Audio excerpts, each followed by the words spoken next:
Dit is hoe het begint. Du komst thuis en bloost steen bij het onrecht.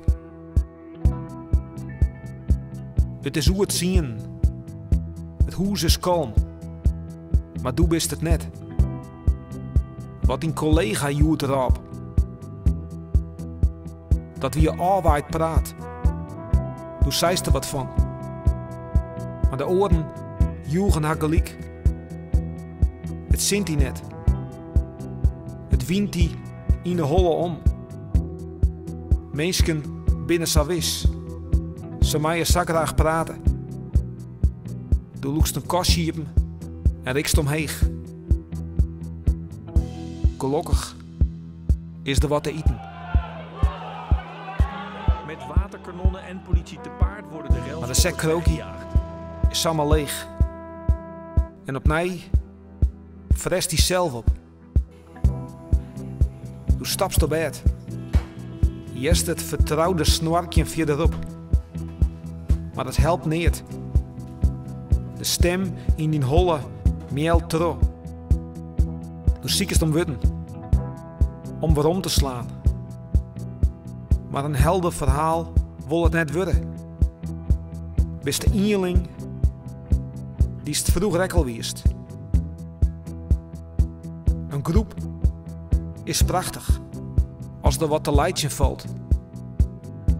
Hoe graag praat net oer uurs vriezen.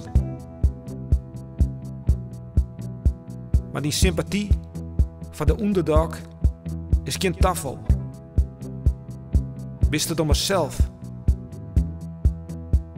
Als het zin zit.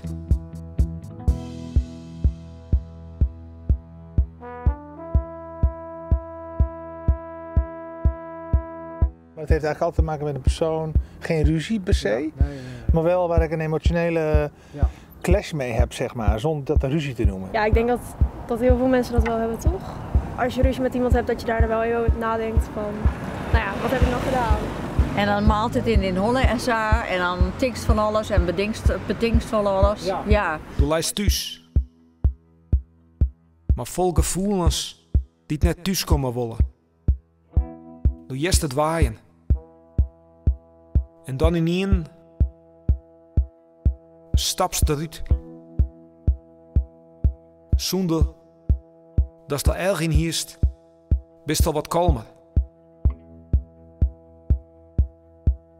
Mensen binnen sa wis. Du mast er even om leidje. En dan zit hij wat in het zin.